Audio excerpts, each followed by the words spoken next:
ఓ గుడిసెను కూడా కొనుక్కునే స్తోమత లేని ఈ అనాథ ముందు ఊళ్ళోనే అతిపెద్ద డాన్ అయిన ఇర్ఫాన్ బాయ్ చేతులు జోడించి ఎందుకు కూలబడ్డాడు? ఓ మామూలు డెలివరీ బాయ్ అయిన ఈ అభినవ్ తలరాత ఎలా మారిందంటే రాత్రికి రాత్రే తను మాఫియా కింగ్ అయిపోయాడు. కానీ ఈ రహస్యం తన కుటుంబానికి తెలియదు. అభినవ్ చెప్పేది విను. ఈ రెస్టారెంట్ కి చాలా డబ్బున్న వాళ్ళు వస్తారు. ఒకసారి నా బట్టలు చూడు. అనన్య, అభినవ్ నా మాట విను. ఒకసారి లోపల కూర్చొని తింటున్న వాళ్ళని చూడు. వాళ్ళకి మనకి చాలా తేడా ఉంది. అనన్య, నువ్వేమి టెన్షన్ పడకో. నేను ఈ రోజు కోసం ఎప్పటి నుంచో డబ్బులు సేవ్ చేస్తున్నాను. ఈ రోజు నీ బర్త్డే అనన్య. అందుకే నువ్వేమో రాత్రి మవళ్ళు కష్టపడి డబ్బులు కూడబెట్టావు. నేను దాన్ని ఒక్క రోజులో ఖర్చు పెట్టలేను. అనన్య ప్లీజ్, అదంతా నాకు వదిలే. నువ్వు నాతో రా. అభి,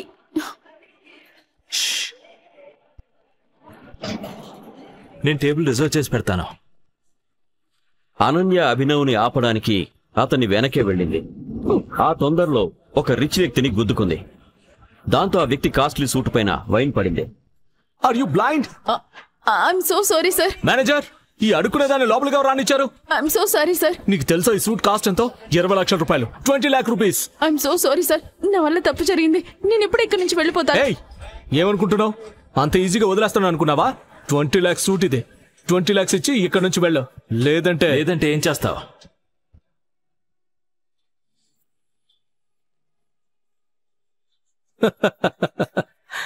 అసలు ఏం జరుగుతోంది ఇక్కడ? ఈ రెస్టారెంట్ స్టాండర్డ్స్ నిజంగానే పడిపోయాయి. ఇప్పుడే వెంటనే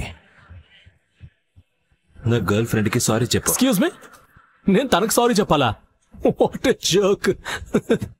నీకు తెలుసా నేనెవరో? అనన్య అభినవ్కి ఆ రిచ్ వ్యక్తికి జరిగిన గొడవ చూస్తూ భయపడిపోయింది. అప్పుడే తనకి గుర్తొచ్చింది, ఆ వ్యక్తి ఎవరో కాదు, తను వారం క్రితం చూసిన ఆహేజా ఇండస్ట్రీ ఓనర్ కొడుకు అని. అభినవ్, మనం సారీ చెప్పి ఇక్కడి నుంచి వెళ్ళిపోదాం. అతను ఆహేజా ఇండస్ట్రీస్ కి. రిలాక్స్. ఇప్పుడే నా గర్ల్ ఫ్రెండ్ ని సారీ అడుగు, లేదంటే నువ్వు ఈ రోజుని జీవితాంతం బాధపడతావు చెప్తున్నా. నేను చెప్పింది నువ్వు వెళ్ళలేదనుకుంటా. నేను ఈ సిటీలోనే అతిపెద్ద వజ్రాల వ్యాపారిని. ఎందరో డబ్బున్న వాళ్ళు, మంత్రులు నా జేబులో ఉంటారు. నేను అనుకుంటే చిటికలో నామరూపాలు లేకుండా చేస్తాను. ఒకవేళ నేను ఒక్క చిటికెలో నీ బిజినెస్ మొత్తాన్ని నేలమట్టం చేస్తే? పిచ్చా వీడికేమైనా? అభినవ్ చెప్పింది ఆ వ్యక్తి అర్థం చేసుకునే లోపే అభినవ్ తన ఫోన్ తీసి ఎవరికో ఒక మెసేజ్ చేశాడు. వెంటనే ఆ వ్యక్తికి ఒక కాల్ వచ్చింది. Stay here. నాన్న, బేటా, మన కంపెనీ షేర్స్ పడిపోయాయి. మన కోట్ల రూపాయలు లాస్ వచ్చింది. అసలు ఏమంటున్నారు నాన్న? ఇదంతా ఎలా జరిగింది? ఎవరో మనల్ని నాశనం చేయడానికి ప్రయత్నిస్తున్నారు. ఎవరైనా పెద్ద వ్యక్తితో పెట్టుకున్నావా? ఒకవేళ అలా చేసి ఉంటే నువ్వు వెంటనే అతనికి సారీ చెప్పు, లేదంటే మనం రేపటిలోపే రోడ్డు మీదకి వచ్చేస్తాం. అసలు ఎవరి అభినవ్? అతని వెనకున్న రహస్యమేంటి? ఎలా ఒక డెలివరీ బాయ్ నిమిషంలో కోట్ల ఎంపైర్ని నేలమట్టం చేశాడు? ఈ ప్రశ్నలకి సమాధానాలు తెలిసేలోపే అభినవ్ అక్కడి నుంచి వెళ్ళిపోయాడు. ఈ కథను ఒక గూఢచారి అభినవ్ గురించి ఇన్స్పెక్టర్కి చెప్పాడు. కానీ ఇన్స్పెక్టర్కి అర్థం కాని విషయం ఏంటంటే, కొన్ని రోజుల ముందు ఇంకో గూఢచారి చెప్పిన కథ ఈ కథకి పూర్తిగా వ్యతిరేకంగా ఉంది.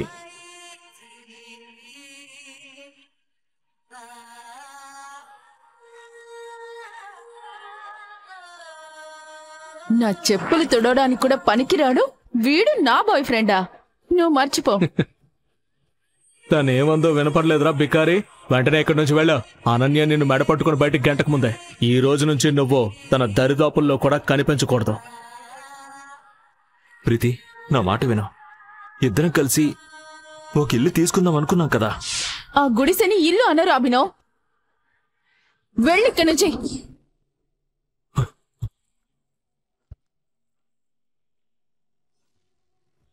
అభినవ్ కళ్ల ముందే ప్రీతి వేరే వారికి గర్ల్ ఫ్రెండ్ అయింది. డబ్బు కోసం ప్రీతి తనని ఇలా మోసం చేస్తుంది అని అతను ఊహించలేదు.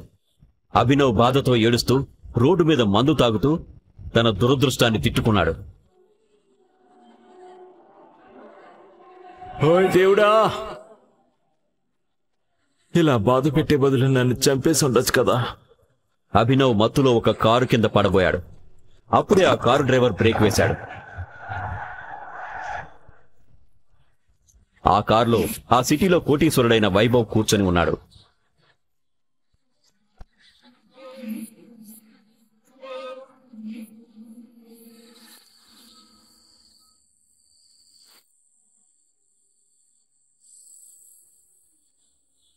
అతను మత్తులో ఉన్న అభినవ్ని చూసి తన గాడ్తో, పర్ఫెక్ట్, ఇప్పుడొస్తుంది మజా. వీడిని తీసుకొచ్చి కారు డిక్కీలో పడేయండి. కానీ బాస్ ఇతను నీకు చెప్పింది చెయ్.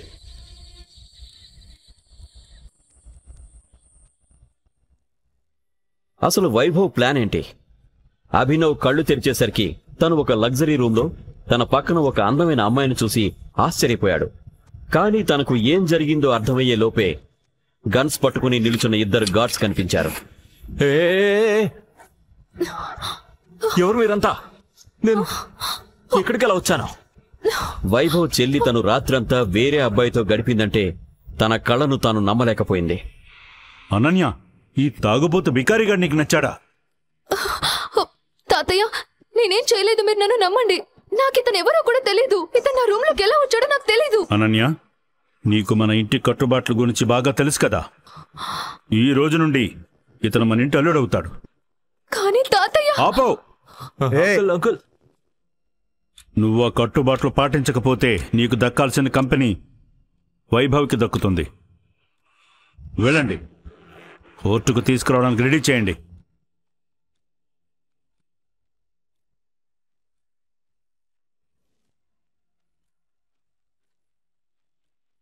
అనన్య అభినవ్ని బలవంతంగా కోర్టు రిజిస్టర్ ముందు పెళ్లి చేశారు.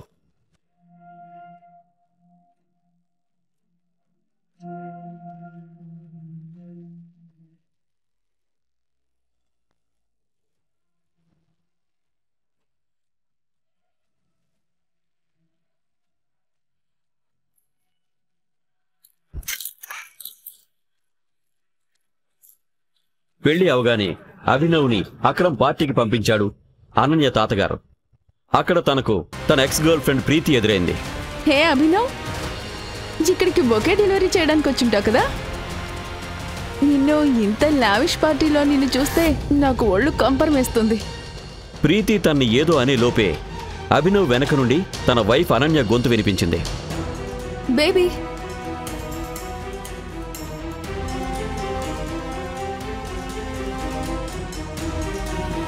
అనన్య అభినవ్ని బేబీ అనగానే తన మనసు ఒక్కసారిగా శృతి తప్పినట్టుగా అనిపించింది.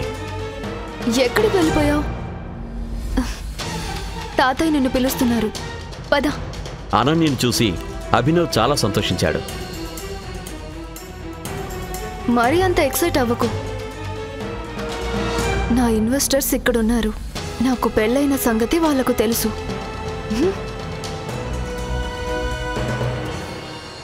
Sir, he is my husband Abhinav. Hi. Abhinav shake hand ఇవ్వడానికి చేయి చాచగానే ఆ ఇన్వెస్టర్ దృష్టి అభినవ్ చేతికి ఉన్న పచ్చరాయి ఉంగరం మీద పడింది. దాని మీద టీ అని రాసి ఉంది. ఆ ఇన్వెస్టర్కి ఒక్కసారిగా చెమటలు పట్టేశాయి. వాట్? It's impossible. అనన్య కంపెనీలో ఇన్వెస్ట్ చేయడానికి వచ్చిన 1000 కోట్ల కంపెనీకి ఓనర్ అయిన మాలిక్ అభినవ్ ముందు మోకాళ్లపైన కూర్చొని, 10 ఏళ్ల కష్టం ఈ రోజుతో పూర్తయింది టైగర్. థ్యాంక్ యూ, మీరు తిరిగి వచ్చినందుకు. ఎందుకు ఒక మామూలు డెలివరీ బాయ్ ఒక ఇన్వెస్టర్ టైగర్ అని పిలుస్తూ మోకాళ్లపై కూర్చున్నాడు? వైభవ్ ఎందుకు అనన్యని ప్లాన్ చేసి మరీ ట్రాప్ చేశాడు? అనన్యకి అభినవ్ అసలు నిజం తెలిసిపోతుందా?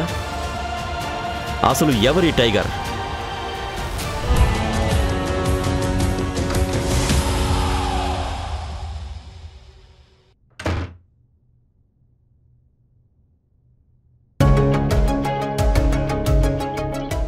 నిన్న రాత్రి ఎక్కడున్నావు?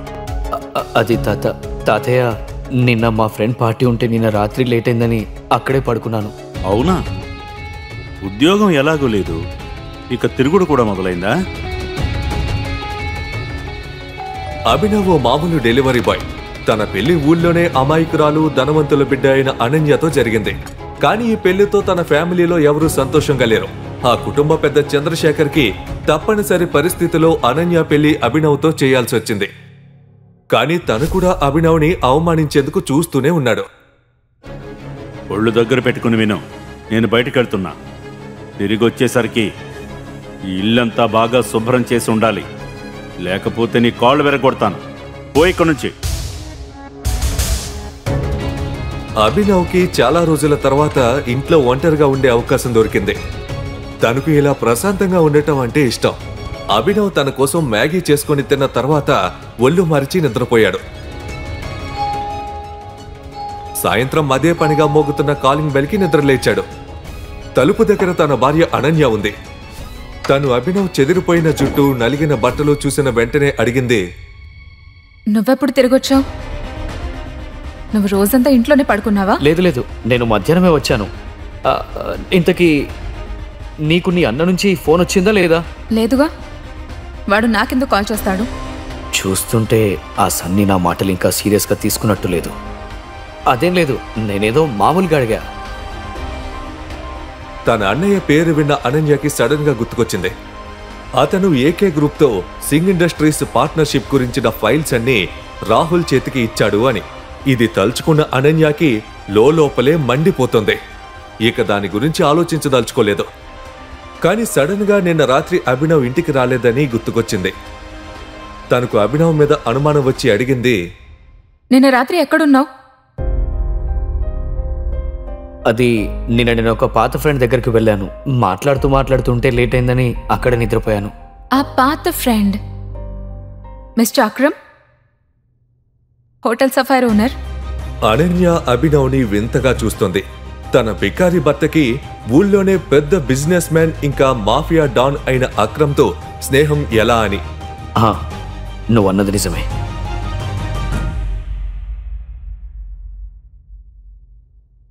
నిజానికి నాకు తెలీదు నీకు మిస్టర్ అక్రమ్తో పరిచయం ఎలా అయిందో. కానీ నువ్వు నాతో అన్నట్టు నిన్న రాత్రంతా నువ్వు మిస్టర్ అక్రమ్తో మాట్లాడుతున్నావంటే నాకు ఆ మాట అస్సలు నమ్మబుద్ధి కావడం లేదు. ఆ మాట అంటూ అనన్య టీవీ రిమోట్ తీసుకుని టీవీ ఆన్ చేస్తూ అంది, అయితే మిస్టర్ అక్రమ్ ఎలాంటి టైప్ మనిషి? అంటే తన దగ్గర ఇంత టైం ఉందా ఒక రాత్రంతా నీతో మాట్లాడడానికి? నీకేమనిపిస్తోంది? నువ్వు నాకేం చెప్పినా కూడా నమ్మేస్తాను అనా? ఎనీవే, నాకు ఆకలేస్తోంది. నాకోసం ఏమన్నా ఉండు. అభినవ్ అనన్యకి ఫేవరెట్ అయిన పాస్తా చేయడానికి రెడీ అయిపోయాడు. అప్పుడే కాలింగ్ బెల్ మోగింది. చంద్రశేఖర్ కూడా ఇంటికి తిరిగి వచ్చాడు. అభినవ్ని చూసిన చంద్రశేఖర్ ఎప్పట్లాగే అసహ్యంగా రియాక్ట్ అయ్యాడు. నేరుగా వెళ్లి అనన్య ముందు బాధగా కూలబడ్డాడు. తాతయ్య, ఏమైంది? మీ మూడెవరు ఆఫ్ చేశారు? ఇంకా ఎవరున్నారమ్మా? వాడే అవుతాడు కదా. వాడు జీవితంలో ఏం నేర్చుకోలేదు, పెద్దల మాటల్ని అశ్రద్ధ చేయడం తప్ప. తాతయ్య, ఇంతకీ ఏమైంది? మీరు నాతో చెప్పండి, నేను ఇప్పుడే వెళ్ళి వాడు అంతు చూస్తాను. అంతు చూడాల్సిన పనేం లేదు. నేను మీ ఇద్దరి గురించే కంగారు పడుతున్నాను. మీ ఇద్దరి ఐవీఎఫ్ ప్రాసెస్ చాలాసార్లు ఫెయిల్ అయింది. నా అనుమానం ఏంటంటే అభినవ్లో ఏదో జెనెటిక్ డిజార్డర్ ఉందని.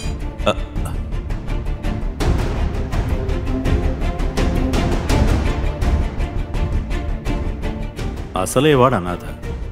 ఫ్యామిలీ ఎవరో తెలీదు. వాడి జీన్స్లో ఫాల్ట్ ఉండుంటుంది. ఆ మాట అంటున్న చంద్రశేఖర్ దృష్టి కిచెన్ వైపు వెళ్ళింది. అక్కడున్న అభినవ్కి వినపడేలా గట్టిగా, అరే, నా ఉద్దేశం ఏంటంటే అభినవ్ ఓసారి తన ఫిజికల్ ఎగ్జామినేషన్ చేయించుకోవాలి. నేను మీ ఇద్దరి మంచిగా కోరుకుంటున్నాను కదా. తాతయ్య, మీరెంత మంచివారు. కానీ మనం ఈ విషయాన్ని కొంచెం సేపు పక్కన పెడదామ్మా. అయినా నా మీద వర్క్ లోడ్ చాలా ఉంది. ఇప్పుడిప్పుడే నా కంపెనీ ఫైనాన్షియల్ క్రైసిస్ నుంచి బయటపడింది. నేను ఇప్పుడు కంపెనీ మీద దృష్టి పెట్టాలి, పిల్లల మీద కాదు. తల్లి, నువ్వు ఈ విషయాన్ని పక్కన పెట్టమంటున్నావా? అరే, 2 ఏళ్లు దాటిపోయింది నీకు పెళ్ళై. చాలాసార్లు మీ ఐవీఎఫ్ ప్రాసెస్ ఫెయిల్ అయింది కూడా. ఇంత జరిగా కూడా ఆగమంటావా? అరే, జనాలకు జవాబు నేను చెప్పాలి, వాళ్ళ సలహాలు నేను వినాలి. అలా అయితే కనుక ఇక నుంచి జనాలకు జవాబు నువ్వే చెప్పు. తాతయ్య ప్లీజ్, నాకు ఈ టాపిక్ గురించి మాట్లాడాలని లేదు. అనన్య, తనకిష్టమైన పాస్తా చూసిన అనన్య మొహం మీద చిరునవ్వు వచ్చింది. అభినవ్ తనను పట్టించుకుంటాడని మొదటిసారి అనిపించింది. నిజానికి అభినవ్ 2 ఏళ్ల నుంచి తనని చూసుకుంటున్నాడు, కానీ తన వంక చూసిందే లేదు కదా. ఇవాళేమో పాస్తా లాంటి చిన్న విషయం తనకి నచ్చేసింది. అభినవ్ అనన్యల కళ్ళు కలుసుకున్నాయి. అనన్య అతనికి ఒక థ్యాంక్ యూ చెప్పింది. అభినవ్కి కూడా అనిపించింది అనన్య తనను ఫ్యామిలీగా అంగీకరించడంలో ఒక అడుగు ముందుకు వేసింది అని. ఆ క్షణం అనన్య తనని తాను ఎంతగా మర్చిపోయిందంటే తమ వైపు అసంతృప్తిగా చూస్తున్న తాతయ్యని కూడా పట్టించుకోలేదు. ఇప్పటికిప్పుడు నీకు ఫిజికల్ ఎగ్జామినేషన్ అవసరమేం లేదులే. మనం దీని గురించి తర్వాత ఆలోచిద్దాం.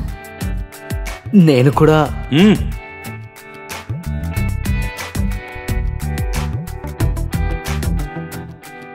సరే, నువ్వెలా అంటే అలా.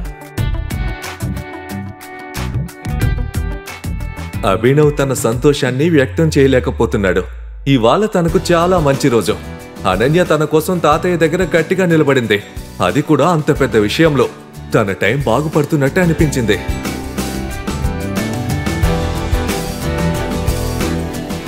ఇష్టం లేకపోయినా కూడా అనన్య అభినవ్ వైపు అట్రాక్ట్ అవుతుంది.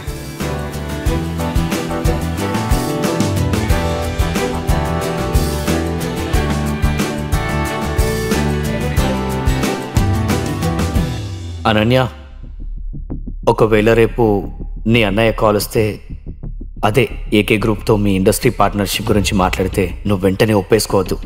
అంటే కొంచెం టైం తీసుకో. తనకు కూడా నీ ఇంపార్టెన్స్ తెలియాలి కదా. పిచ్చెక్కిందా ఏంటి? సన్నీ అన్నయ్య మొత్తం అంతా కూడా రాహుల్కి ఇచ్చేశాడు. ఏకే గ్రూప్లో మొత్తం పార్ట్నర్షిప్ ఇక తానే చూస్తున్నాడు. ఐ మీన్ నాతో పనే ఉంటుంది. ఇక నువ్వు, నీకసలు ఏమీ తెలీదు. ఏదో చెత్తవాగుడు వాగుతూ ఉంటావెప్పుడు. అనన్య, కానీ ఇది గుర్తుంచుకో, తన కాల్ వస్తే వెంటనే ఓకే చెప్పొద్దు. Good night. పడుకో. తన మాట చెప్పిన తర్వాత అభినవ్ పడుకున్నాడు. అనన్య కూడా తనను తాను సంభాళించుకుంటూ లైట్ బంద్ చేయగానే పడుకుండిపోయింది. మర్నాడు అనన్య ఇంటి నుండి ఆఫీస్కి బయలుదేరగానే తన వెనక్కే అభినవ్ కూడా హోటల్ సెఫైర్ వైపుగా బండి తీశాడు. అభినవ్ తన అసలు రూపాన్ని అందరి దగ్గర దాస్తూ వచ్చాడు. చంద్రశేఖర్ కుటుంబం దృష్టిలో తాను కేవలం ఓ డెలివరీ బాయ్, ఇంకా పనికిరాని ఇంటల్లుడు. నిజానికి తాను అండర్ వరల్డ్లోనే శక్తివంతమైన కంపెనీ ఏకే కంపెనీకి కొత్త బాస్ అయ్యాడు. అండర్ వరల్డ్ ప్రపంచంలో అంతా తనను ద టైగర్ అని పిలుస్తారు. సంజయ్ను చంపేసిన తర్వాత అక్రమ్ అభినవ్కి 18 ఏళ్లు వచ్చే వరకు ఓ అనాథాశ్రమంలో ఉంచాడు. అక్కడ తనకు రోజు కఠోరమైన ఫిజికల్ ట్రైనింగ్ ఇచ్చేవారు. ఇంకా ఎలాంటి కష్టాలనైనా ఎదుర్కొనేందుకు తయారు చేశారు.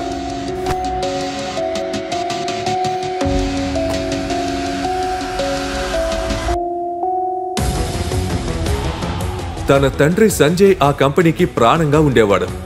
కానీ సంజయ్ హత్య తర్వాత కంపెనీ బాధ్యతలు తన ప్రాణ స్నేహితుడు అక్రమ్ చేతిలోకి వచ్చాయి. ఎప్పుడైతే అక్రమ్కి అభినవ్ సామర్థ్యం మీద నమ్మకం కలిగిందో తనను ఆ మాఫియా కింగ్ గద్దె మీద కూర్చోబెట్టాడు. కానీ తనెవరో ఎవరికీ చెప్పొద్దు అనే షరతు కూడా పెట్టాడు. ఆ షరతుని దాటితే కనుక అభినవ్ ఆ కంపెనీ నుంచి తప్పుకోవాల్సి ఉంటుంది.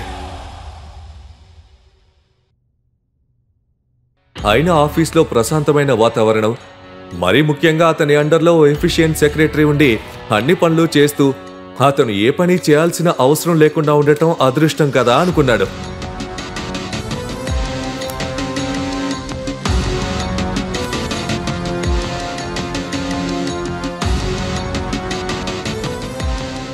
అభినవ్ ఇదంతా ఆలోచిస్తూ ఉండగానే తన క్యాబిన్ తలుపు మీద నాక్ చేస్తూ అతని సెక్రటరీ జెన్నీ లోపలికి వచ్చింది. ఇవాళ తను చాలా అందంగా ఉంది. కానీ ఈసారి జెన్నీ అభినవ్ తన వైపు ఎక్కువసేపు చూసే అవకాశం ఇవ్వకుండా వెంటనే అంది, టైగర్, శేఖర్ ఫ్యామిలీ ఏకే గ్రూప్తో పార్ట్నర్షిప్ కోసం ఎవరినో పంపారు. తన పేరు రాహుల్ అంట. వాడిని వెళ్ళమని చెప్పు. ఓకే. ఈ సన్నీ వాడి గురించి ఏమనుకుంటున్నాడు? ఈ పార్ట్నర్షిప్ అనన్య హ్యాండిల్ చేస్తుందని చెప్పినా కూడా ఎవరెవరినో ఎందుకు పంపుతున్నాడు? బహుశా వీడికి నా పద్ధతిలో చెప్పాలేమో. రాహుల్ ఏమో ఏకే గ్రూప్ లగ్జరీ ఆఫీస్లో ఫస్ట్ ఫ్లోర్లో వెయిట్ చేస్తున్నాడు. కానీ నందిత తనని వెళ్ళిపోమని చెప్పగానే అది రాహుల్కి చాలా ఇన్సల్టింగ్ గా అనిపించింది. ఫెయిల్యూర్ న్యూస్తో రాహుల్ తిరిగి వెళ్లి అక్కడ జరిగిందంతా సన్నీ దగ్గర చెప్పగానే తన మొహం కోపంతో ఎర్రబడింది. సన్నీ ఇప్పుడు పూర్తిగా హెల్ప్లెస్ గా ఉన్నాడు. తన దగ్గర ఇప్పుడు అనన్యకి కాల్ చేయడం తప్ప మరో ఆప్షన్ మిగల్లేదు. అక్కడ అనన్య తన తాతయ్యతో కలిసి షాపింగ్ చేస్తుంది. అప్పుడే తన ఫోన్ మోగింది. సన్నీ దగ్గర నుంచి కాల్ రావడం తను చూసింది. అనన్య కాల్ లిఫ్ట్ చేస్తూనే లౌడ్ స్పీకర్లో పెట్టింది.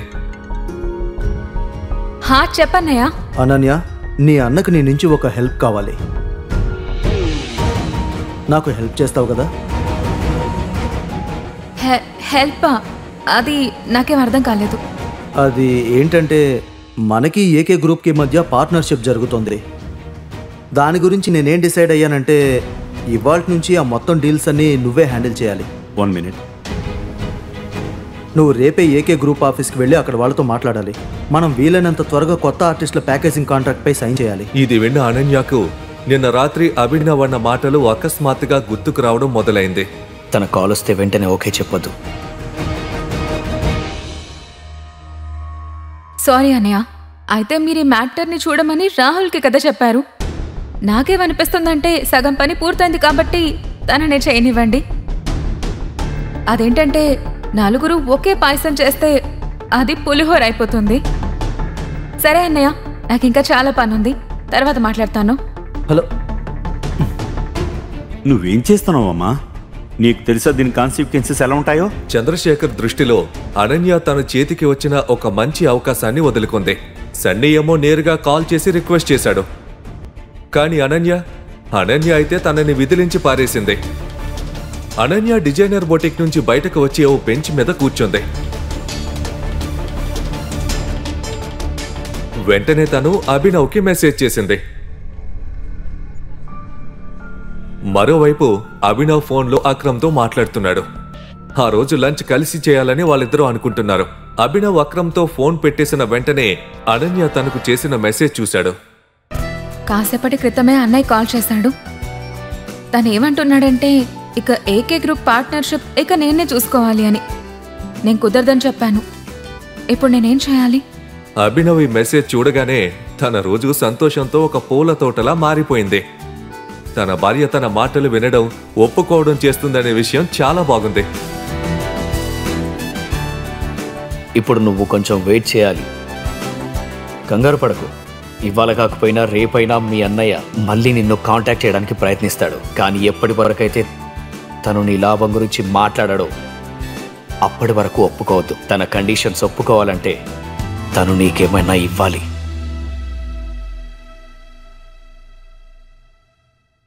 Good evening, ladies and gentlemen. We start the beginning at the price of 50 lakhs. 1 కోటి. 1 కోటి. 2 కోట్లు. 2 కోట్లు. 3 కోట్లు. 3 కోట్లు. 10 కోట్లు. 10 కోట్లు. ప్రియా గారు, సగం సిటీని మీరు ఇప్పటికే కొనేశారు. ఇలాంటి చిన్న చిన్నవైనా మా కోసం వదిలేయండి. ఆ బిజినెస్ మ్యాన్ మాటలు విన్న ప్రియా ఒక చిరునవ్వు నవ్వింది. 50 కోట్లు. కానీ అప్పుడే వినబడిన ఇంకో గొంతు వారందరినీ ఆశ్చర్యపరిచింది.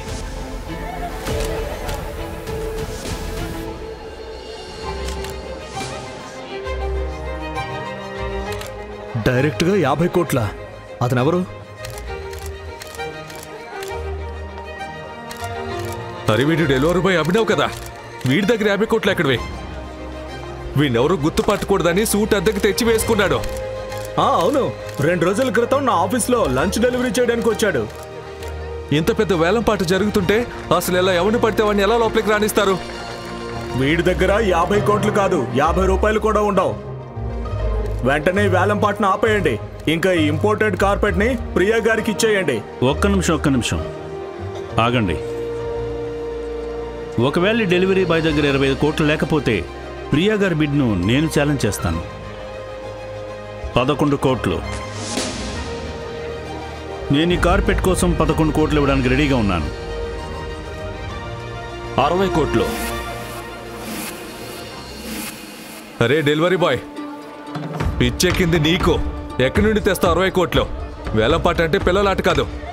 ఎక్కడ నువ్వు చెప్పిన డబ్బులు ఇవ్వాల్సి ఉంటుంది.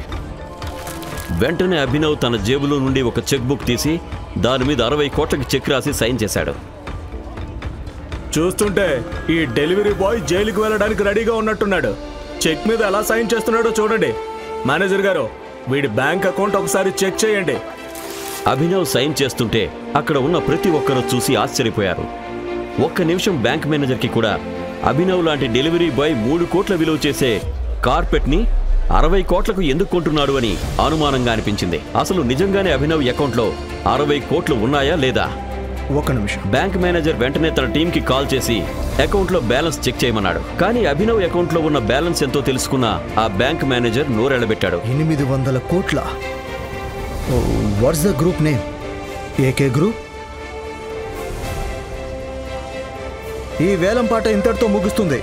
ఈ కార్పెట్ 60 కోట్ల రూపాయలకు అభినవ్ గారికి ఇవ్వబడుతుంది.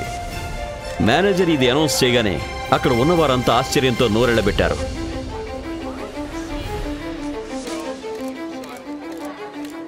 ప్రియకి అర్థం కాని విషయం ఏంటంటే అందరూ లూజర్ అంటున్న ఆ వ్యక్తి దగ్గర ఇంత డబ్బు ఎక్కడి నుంచి వచ్చింది అని.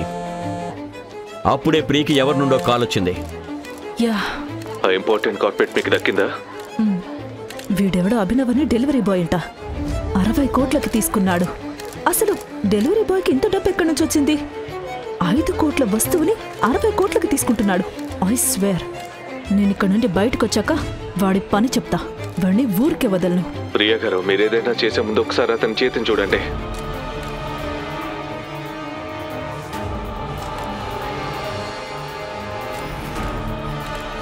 ప్రియా భయపడుతూ స్టేజ్ వైపు నడిచింది. అప్పుడే తన దృష్టి అభినవ్ ఎడమ చేతికి తొడుక్కున్న ఉంగరం పైన పడింది. అది చూసి ప్రియా షాక్ అయింది. వెంటనే తను భయపడుతూ,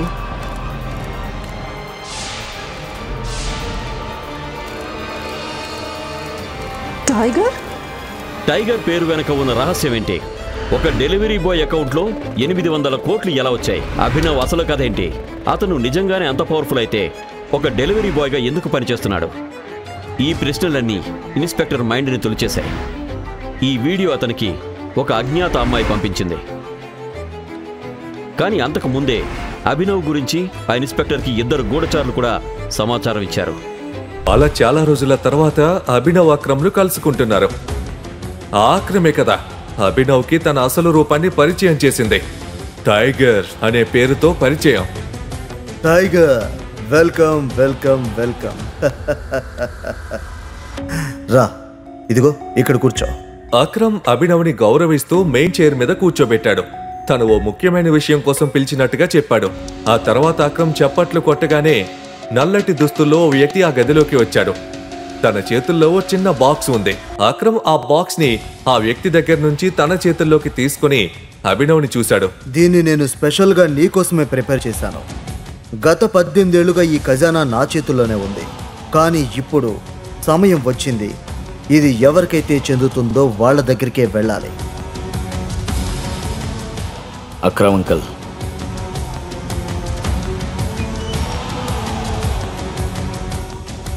నేను ఈ ఖజానా తీసుకోను. స్పెషల్గా నేను నీకోసమే చేయించాను. సమయం వస్తే ఇది నీకు చాలా ఉపయోగపడుతుంది. అక్రమ్ నోటి నుంచి ఈ మాట వచ్చిన వెంటనే తన ఫోన్ మోగడం మొదలైంది. హలో. ఫోన్ ఎత్తిన తర్వాత అక్రమ్ ఎక్స్ప్రెషన్స్ చాలా సీరియస్ గా మారిపోయాయి. సరే, నేను చూస్తాను. Tiger, I'm sorry. నువ్వు లంచ్ ఒక్కడవే చేయాల్సి వచ్చేట్టుంది. నాకొక ముఖ్యమైన పనుంది. నేను దాన్ని సెటిల్ చేసేందుకు వెళ్ళాలి. కానీ నువ్వు ఈ గిఫ్ట్ని యాక్సెప్ట్ చేయి. దీన్ని నా నుంచి నీ బర్త్డేకి అడ్వాన్స్ గిఫ్ట్గా అనుకో. నాకు అర్థమైంది. మీరు మీ పని చూసుకోండి. నేను దీన్ని యాక్సెప్ట్ చేస్తున్నా. Thank you in advance. సరే టైగర్, మనం త్వరలోనే కలిసి లంచ్ చేద్దాం, సరేనా? ఆ మాట అంటూ అక్రమ్ అక్కడి నుంచి వెళ్ళిపోయాడు. అభినవ్ చూపు ఆ బాక్స్ మీద ఉండిపోయింది. ఓ చిన్న చిరునవ్వుతో తను ఆ బాక్స్ తీసుకుని తన జేబులో వేసుకున్నాడు. లంచ్లో అన్ని రకాల పదార్థాలు ఉన్నాయి. కానీ అక్రమ్ హడావిడిగా అక్కడి నుండి వెళ్ళిపోవడం అభినవ్ని ఆలోచనలో పడేసింది. అక్రమ్ అంకుల్కి అంత హఠాత్తుగా ఏం ప్రాబ్లం వచ్చుంటుందో. అది చిన్న మ్యాటర్ అని త్వరగానే సాల్వ్ అవ్వాలని కోరుకుంటున్నాను. తన లంచ్ పూర్తయిన తర్వాత అభినవ్ తన ఎలక్ట్రిక్ స్కూటర్ మీద నేరుగా ఇంటి వైపుగా బయలుదేరాడు. ఇంటికి వెళ్లిన తర్వాత తను ఆ బాక్స్ ఓపెన్ చేసి చూడగానే అందులోంచి ఓ విచిత్రమైన సువాసన రావడం మొదలైంది. ఆ వాసన చూసిన అభినవ్కి బుర్ర తిరిగిపోయింది. ఆ స్మెల్ తనకు చాలా ఆకర్షణీయంగా అనిపిస్తోంది. ఆ బాక్స్ లో ఒక క్యాప్సూల్ ఉంది. అది చూసిన అభినవ్ మనసులో చాలా రకాల ప్రశ్నలు మొదలయ్యాయి. ఏంటి క్యాప్సూల్? ఇది నిజంగానే ఓ మందా? నిజంగానే దీన్ని తిన్న తర్వాత ఒంట్లో శక్తి పెరుగుతుందా? కానీ ఇదేదో మూలికల మందులా కనిపిస్తోంది. పోనీ ఎవరన్నా అక్రమంకుల్ని వెర్రివాడిని చేసి దీన్ని అడ్డగట్టారా? ఆ క్యాప్సిల్ తీసుకోవాలి అని అభినవ్ అనుకున్నాడు. అతను ఆ క్యాప్సిల్ నోట్లో ఉంచుకోగానే తనకు నీళ్ల అవసరం కూడా పడలేదు. ఆ క్యాప్సిల్ వెంటనే మెల్ట్ అయ్యి తన గొంతులోంచి జారిపోయింది. తను ఒక్కసారిగా షాక్ అయ్యాడు. అక్రమ్ తనకు ఎలాంటి హాని తలపెట్టడని అభినవ్కి తెలుసు. అయినా ఆ పిల్లో ఏదో గడబిడ ఉందని అభినవ్కి తెలుస్తోంది. ఏమీ ఆలోచించకుండా తను ఆ పిల్ల అయితే తీసేసుకున్నాడు. కానీ అభినవ్ చచ్చిపోడు కదా. అప్పుడే సడన్ గా తన కడుపులో విపరీతమైన నొప్పి మొదలైంది. కొన్ని సెకండ్లలోనే తన శరీరం మొత్తం వణకడం మొదలైంది. చూస్తుండగానే తను స్పృహ తప్పాడు.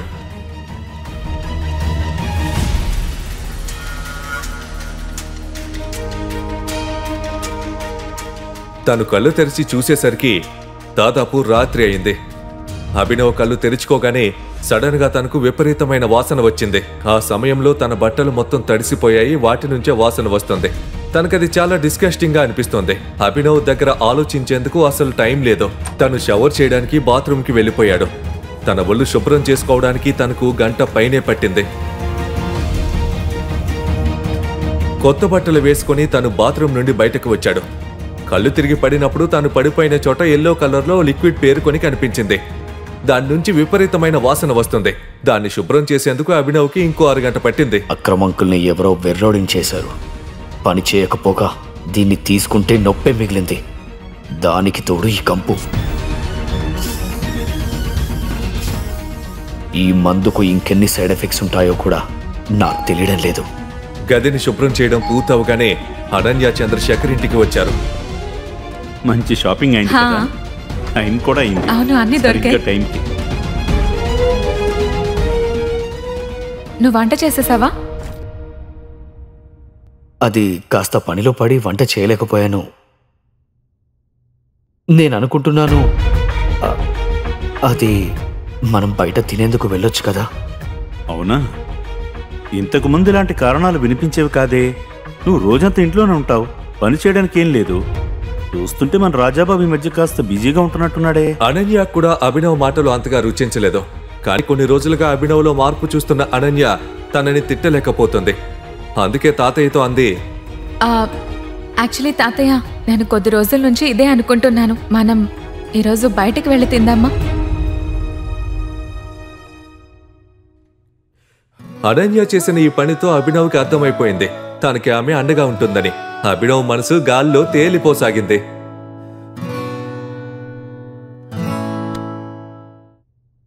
అభినవ్, ఇదంతా ఏం జరుగుతోంది? రెస్పాన్సిబిలిటీ అనేది ఒకటి ఉంటుంది కదా. నువ్వెప్పుడు వంట చేస్తావు, కానీ ఈ మధ్య ఏమైంది నీకు? ఇంకా ఈ ఎక్స్క్యూజెస్ చెప్పడం మానేసాయి. సరే, ఎల్లుండి సన్నీ అనే బర్త్డే ఉంది. 2 రోజుల్లో తన కోసం ఒక మంచి గిఫ్ట్ తేవాలి. చీప్ గిఫ్ట్ వద్దు. 1000 సార్లు ఆలోచించాలి అది కొనే ముందు. లేదంటే ప్రతిసారిలాగే నేను ఎంబారస్ అవ్వాల్సిందే. Rainbow restaurant. సన్నీ అన్న బర్త్డే రోజున అభినవ్, అనన్య, చంద్రశేఖర్ వేరువేరుగా వెన్యూకి చేరుకుంటున్నారు. ఎందుకంటే అందరూ సన్నీ కోసం గిఫ్ట్ తీసుకురావాలి.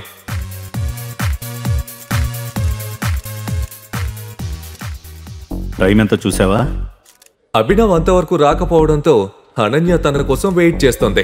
ఈసారి తను కూడా గిఫ్ట్ ఇస్తానని, అది కొత్తగా ఉంటుందని అభినవ్ అనన్యకి ప్రామిస్ చేశాడు. కానీ ఆ తర్వాత కూడా అనన్య మనసులో చాలా అనుమానంగానే ఉంది. కానీ ఎప్పుడైతే తను అభినవ్ తన చేతిలో ఓ ఆర్డినరీ చెక్క పెట్టి తీసుకుని రావడం చూసిందో తన మొహం కోపంతో ఎర్రబడిపోయింది. ఏంటి అభినవ్, కనీసం నువ్వు బాక్స్ అయినా గిఫ్ట్ ప్యాక్ చేయించాల్సింది కదా.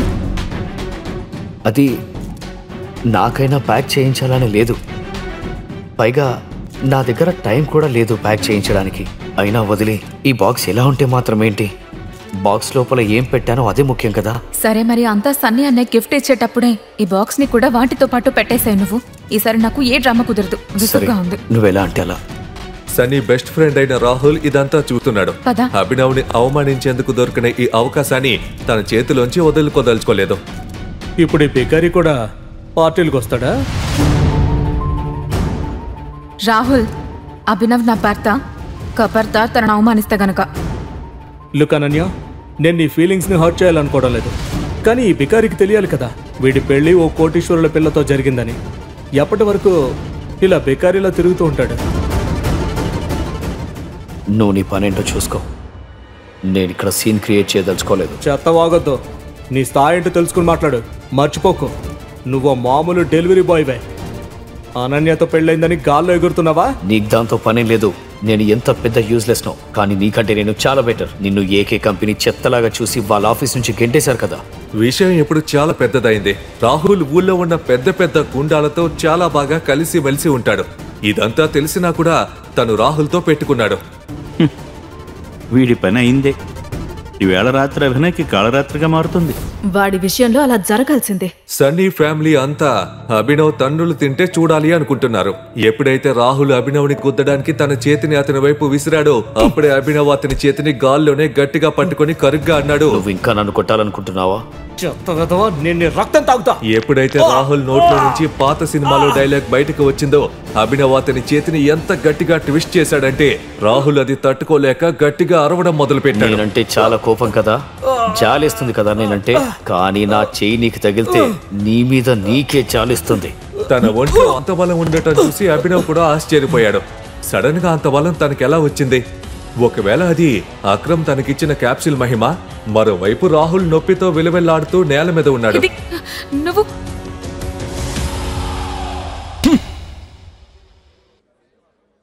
నువ్వు నీ గురించి ఏమనుకుంటున్నావు? ఇవాళ సన్నీ పుట్టినరోజు, సంతోషంగా ఉండాల్సిన రోజు. అభినవ్ కూడా చంద్రశేఖర్ ని కోపంగా చూస్తున్నాడు. రే, ఇవాళ నేను నీ ప్రాణాలు తీయకపోతే నేను నా పేరు మార్చుకుంటాను, గుర్తుపెట్టుకో. ఆ మాట అంటూ రాహుల్ తన ఫోన్ బయటకు తీశాడు. ఓ నెంబర్కు డయల్ చేశాడు.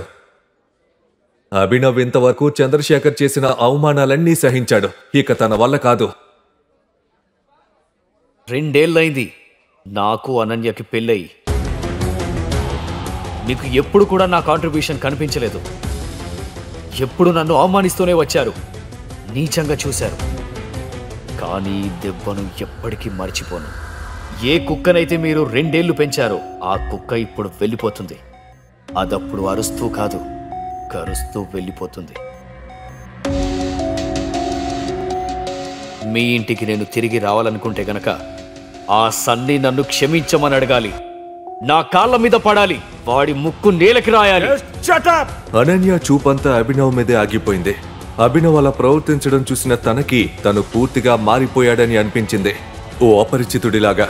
మరోవైపు అభినవ్ మాటలు విన్న వాళ్ళంతా ఒక్కసారిగా షాక్లో ఉండిపోయారు.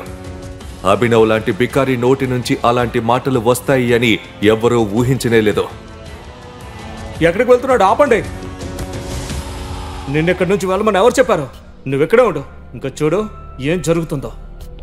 రాహుల్ తన మాట పూర్తి చేశాడో లేదో అప్పుడే రెయిన్బో రెస్టారెంట్ దగ్గరికి కొన్ని కార్లు వచ్చి ఆగాయి. రాహుల్ అభినవ్ను చంపడానికి సుఫారీని ఊళ్ళోనే భయంకరమైన గుండా ఇర్ఫాన్ చేతికి ఇచ్చాడు. ఇర్ఫాన్ తన మనుషులతో కలిసి కోపంగా లోపలికి రాగానే రాహుల్ తనతో అన్నాడు, ఇర్ఫాన్ భాయ్ ఫైనల్లీ వచ్చేసారా? చెప్పు రాహుల్, ఏంటి ప్రాబ్లం? ఇక్కడ ఎవరిని లేపేయాలి? అదిగో ఆ విధంగా ఇర్ఫాన్ భాయ్.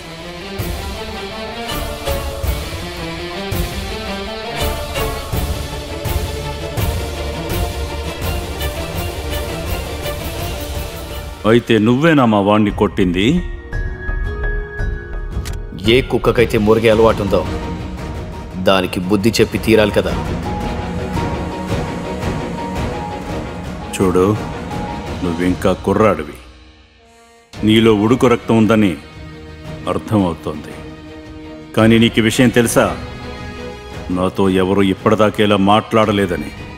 నాకేం తెలుసుకోవాలని లేదు మీతో ఎవరు ఎలా మాట్లాడతారో, కానీ మీరు నాతో ఇలా మాట్లాడితే గనక చాలా రీగ్రెట్ అవ్వాల్సి ఉంటుంది. నాన్న, నిజంగా నీలో చాలా పొగరుంది. మరి నీలాంటి చెంచగాళ్ళ ముందు నేను పొగరుగా ఉండాలి కదా. అభినవ్ మొహంలో కొంచెం కూడా భయం కానీ బెరుకు కానీ లేవు. తనలో ఏదో దెయ్యం వచ్చి చేరినట్టే ఉన్నాడు అతను. నువ్వు ఇంకా నన్ను గుర్తుపట్టలేదా ఇర్ఫాన్? ట్రై చేయి. ఇర్ఫాన్ అభినవ్ వంక చూస్తూనే ఉన్నాడు. ఎందుకో కానీ ఇర్ఫాన్కి ఇంతకు ముందే అభినవ్ని చూసినట్టు అనిపిస్తుంది. రేయ్, నీకు ఎంత ధైర్యం అలా మాట్లాడడానికి? నేను చూస్తాను వీడిని. ఇర్ఫాన్ బాయ్ పరువు పోవడం చూసి తన చెంచాలు అభినవ్ మీద విరుచుకుపడ్డారు. ఆ గొడవలో అభినవ్ చేతికి ఉన్న రింగ్ కింద పడి దొర్లుకుంటూ ఇర్ఫాన్ బాయ్ కాళ్ళ దగ్గరకు వెళ్లి ఆగింది. ఇర్ఫాన్ ఆ ఉంగరాన్ని చూడగానే ఒక్కసారిగా తను నిప్పుల మీద కాలు పెట్టినట్టయింది.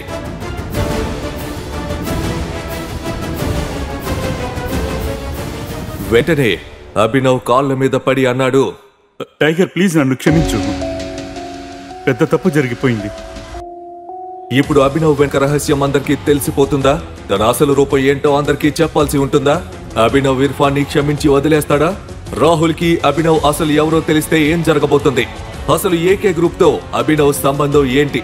తనకి అక్రమ్ ఇచ్చిన క్యాప్సూల్ కి సైడ్ ఎఫెక్ట్ ఏమైంది? మీరు ఈ రహస్యాలన్నిటికీ ఒకే ఒక్క క్లిక్ దూరంలో ఉన్నారు. వెంటనే ఈ కింద ఇచ్చిన ఇన్స్టాల్ బటన్ క్లిక్ చేయండి. ఇంకా డౌన్లోడ్ చేసుకోండి పాకెట్ ఎఫ్ఎం మరియు ఉచితంగా వినండి బ్లాక్ బస్టర్ కథ టైగర్ రిటర్న్స్ కేవలం మీ పాకెట్ ఎఫ్ఎం లోనే.